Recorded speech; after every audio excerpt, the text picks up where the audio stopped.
કોલેજમાં છે startup festival અને આજે આવ્યા છે સ્ટાર્ટઅપ ફેસ્ટિવલમાં. તો આ બધા સ્ટોલો લાગ્યા છે ચારે બાજુ. સ્ટોલ લાગેલા છે, બધા આજે વિઝિટ કરીને દેખીએ શું શું બનાવેલું છે.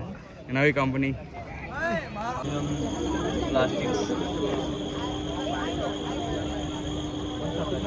મારા ચશ્મા ખોવાઈ ગયા છે તો માયકમાં અલાઉન્સ કરાવો જેથી સેમિનાર હોલમાં મળી શકે. કેમ કે ઘરે જઈશ તો મારા પપ્પા મને બહુ બોલશે. અહીં 200-500 ની વસ્તુ ના મળે. 4000 ના ચશ્મા ખોવાઈ ગયા છે ભાઈ. એ તો નવા લઈ લેજો. ના નવો ના લેવાય એવું નથી સાહેબ, અને ચશ્માથી મારો પ્રેમ જોડેલો છે યાર. ઓહો, પ્રેમ જોડેલો છે એને. કોઈ નથી મારો ભાઈ. પ્રેમના તો ચશ્મા ખોવાઈ ગયા છે. કઈ મેળવ્યું જ નહીં તો પ્રેમના તો ચશ્મા ખોવાઈ ગયા છે. મિયાઉ. અમુક લોકોના પેલા શું કહે સ્પ્રે ખોવાઈ ગયા. જયમીન બોલાતા હે. હું કહીશ જયમીન? યો આજે ફી વસૂલ થઈ એમ ને? ઊંઘ આવે છે મસ્ત, ઊંઘી જઈશું હવે. તાર બાજુમાં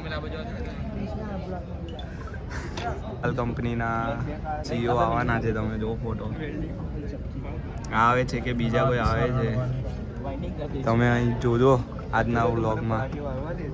જુઓ અહીંયા બેઠા છે, અડધા બેઠા છે.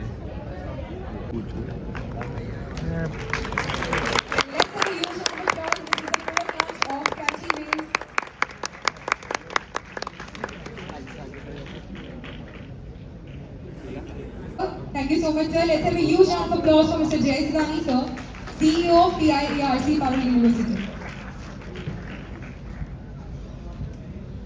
And once again, many congratulations. We would be taking a moment to unveil. नहीं बोल रहा कि आप सेफ खेलो, सेफ खेलने की बात नहीं कर रहे हो, लेकिन आपके पिता का जो भी 20-25 साल का एक्सपीरियंस है उसका यूज हो करके आप कुछ करो तो सक्सेस रेशियो अच्छा रहेगा. समझो कि मेरे पापा का नमकीन का बिजनेस है, मैंने फूड में कुछ अलग किया तो इजी है कि मेरे बेसिक्स तो क्लियर रहेंगे. अगर मैं उस मैडम की तरह फुटवेयर में जाता तो मेरे को क्या है, सीधा जाना पड़ेगा मार्केट में, समझना पड़ेगा. और उसमें सक्सेस रेशियो क्या है,